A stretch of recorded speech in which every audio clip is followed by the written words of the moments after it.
توحید کہا جاتا ہے اللہ کو ایک ماننا۔ ہمارا سب سے بڑا اور سب سے پہلا عقیدہ ہی یہ ہے کہ اللہ کے علاوہ کوئی ذات ایسی نہیں ہے جس کی عبادت کی جائے، جس کی بندگی کی جائے۔ توحید کو ماننے والے اور بھی لوگ ہیں، جیسے یہودیوں کے یہاں بھی توحید پائی جاتی ہے،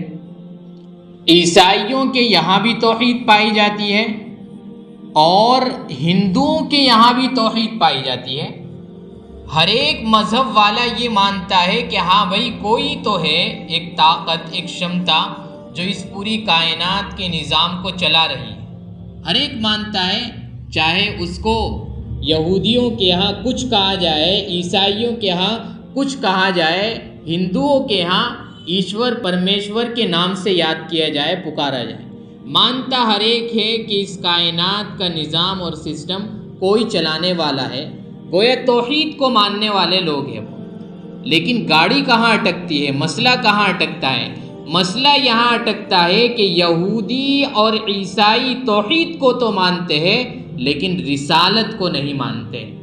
وہ حضرت عیسیٰ کو اللہ کا رسول نہیں مانتے اور محمد صلی اللہ علیہ وسلم کو اللہ کا آخری نبی نہیں مانتے۔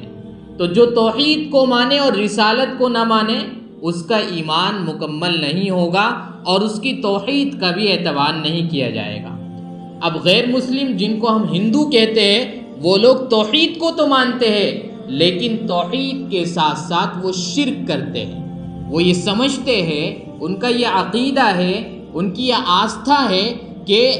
ہاں ایک ذات ایسی ہے جو اس کائنات کے نظام کو چلانے والی ہے، لیکن ان کے ساتھ ساتھ ان کے اندر بھی کچھ ہے جن کی ہم پوجا کرتے ہیں، عبادت کرتے ہیں۔ یہ بھی کل قیامت کے دن ہمارے سفارشی ہوں گے اور ہمیں سورگ تک پہنچائیں گے۔ تو یہ چیز جو پائی جاتی ہے کہ توحید ان کے یہاں بھی ہے لیکن دو مذہب والوں کے یہاں رسالت نہیں پائی جاتی ہے اور تیسرے کے یہاں شرک پایا جاتا ہے، تو ایسی توحید کا اعتبار نہیں کیا جائے گا جہاں توحید کے ساتھ رسالت نہ مانی جائے، اور ایسی توحید کا بھی اعتبار نہیں کیا جائے گا جہاں توحید کے ساتھ شرک شامل ہو جائے۔ جب شرک شامل ہو جائے گا تو توحید لا اعتبار ہو جائے گی، اور ایسی ہی مشرکوں کے بارے میں اللہ تعالیٰ نے فرمایا کہ یہ ایسے لوگ ہوں گے کہ اللہ تعالیٰ ان کو کبھی معاف نہیں کرے گا۔ ہر گناہ کے کرنے والے کو اللہ معاف کر دے گا لیکن شرک کرنے والے کو اللہ کبھی معاف نہیں کرے گا۔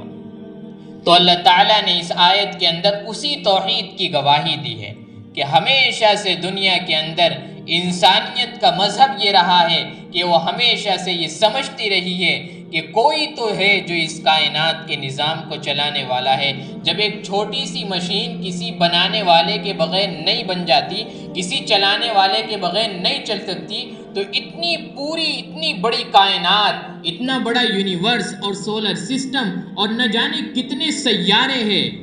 یہ پوری کائنات یہ بغیر کسی چلانے والے کے اور بغیر کسی بنانے والے کے کیسے بن سکتی ہے؟ اس کا مطلب یہ ہوا کہ اس کائنات کا چلانے والا کوئی تو ہے جو اس کائنات کو چلانے والا۔ اب سوال یہ پیدا ہوتا ہے، بہت سے لبرل لوگوں کی طرف سے یہ سوال پیدا ہوتا ہے، یہ ایتھسٹ لوگوں کی طرف سے یہ سوال پیدا ہوتا ہے، بھئی یہ بھی تو ہو سکتا ہے کہ اس کائنات کو چلانے والے ایک نہ ہو، دو ہو، جیسا ایک عقیدہ یہ پایا جاتا ہے۔ بہت سے لوگ اس دنیا کے اندر یہ مانتے ہیں کہ ہاں ایک خدا ہے، اس نے 10 عقلوں کو پیدا کیا ہے،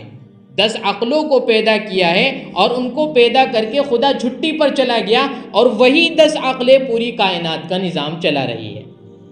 تو اب اس کا جواب یہ ہے کہ جب اگر ایسا ہوگا کہ اس کائنات کا نظام ایک ذات نہ چلا رہی ہو اور 2 ذات چلا رہی ہو یا کوئی اور چلا رہا ہو، تو اب سوال یہ پیدا ہوگا کہ اگر اس روئے زمین پر، قرآن کریم کی آیت میں ہے، اللہ نے فرمایا، اس کو صاف واضح کر دیا، اگر ایک خدا کے علاوہ کوئی اور معبود ہوتا تو اس کائنات کا نظام ختم ہو جاتا، لفسدتا، اس کائنات اور دنیا کے اندر پورا سسٹم جو چل رہا ہے وہ سب ختم ہو جاتا۔ ختم کیوں ہوتا؟ اس لیے ختم ہوتا کہ جب دنیا کے اندر آدمی ایک ساتھ رہتے ہیں اور پارٹنرشپ کے اندر کوئی بھی کام کرتے ہیں، کوئی کمپنی کھڑی کرتے ہیں، کوئی چھوٹی سی دکان بھی کھولتے ہیں، تو آپس میں اختلاف ہوتا ہے، آپس میں رائے کا اختلاف ہوتا ہے، تو جب کائنات کو چلانے والی اگر دو ہستی ہوں گی تو رائے کا اختلاف ہوگا۔ ایک کی رائے یہ ہوگی کہ وہاں پر بارش ہونی چاہیے، دوسرے کی رائے یہ ہوگی کہ وہاں پر ابھی بارش نہیں ہونی چاہیے،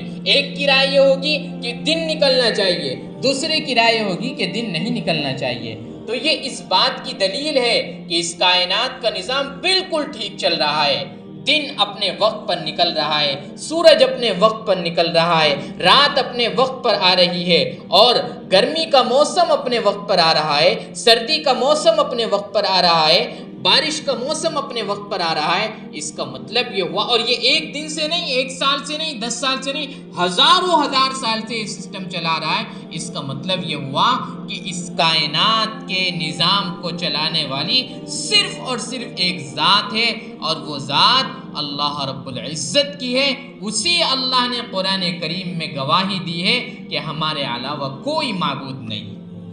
ہمارے علاوہ کوئی اس نظام کو چلانے والا نہیں ہے۔ اور ایسا نہیں ہے کہ صرف اس اللہ نے گواہی دی ہے، بلکہ اللہ کے جو معزز فرشتے ہیں جو اس دنیا کے اندر تکوینی نظام کے لیے بھیجے گئے ہیں، جو اس دنیا کے سسٹم کو چلانے کے لیے جنہیں دنیا میں بھیجا جاتا ہے، وہ فرشتے بھی اس بات کی گواہی دیتے ہیں کہ یقیناً اللہ کے علاوہ کوئی معبود نہیں ہے۔ اور ایسا نہیں کہ صرف فرشتے گواہی دیتے ہیں، بلکہ ہر زمانے میں اس زمانے کے پڑھے لکھے لوگوں نے، اہل علم لوگوں نے اللہ کو مانا ہے، اور اس بات کو مانا ہے کہ یقیناً اللہ کے علاوہ کوئی معبود نہیں۔ ہاں، اگر جہالت پائی جا رہی ہے، علم نہیں ہے، تو پھر کہا جا سکتا ہے، کوئی بھی کچھ بھی کہہ سکتا ہے، لیکن ہر زمانے کے اندر، ہر نبی کے زمانے کے اندر، چاہے نبی کا زمانہ منقطع رہا ہو، نبی موجود بھی نہ رہے ہو، تب بھی ہر زمانے کے اندر اس زمانے کے پڑھے لکھے لوگوں نے اس بات کا اعتراف اور اس بات کا اقرار کیا ہے کہ یقیناً ایک ذات ہے جس کے علاوہ کوئی معبود نہیں ہے، اور وہ زبردست بھی ہے، حکمت والا بھی ہے۔ جب زبردست ہے تو اس کائنات کے نظام کو چلانے پر قدرت رکھتا ہے، اور جب حکمت والا ہے تو کیسے چلانا ہے اس کائنات کا نظام وہ بھی وہ جانتا ہے۔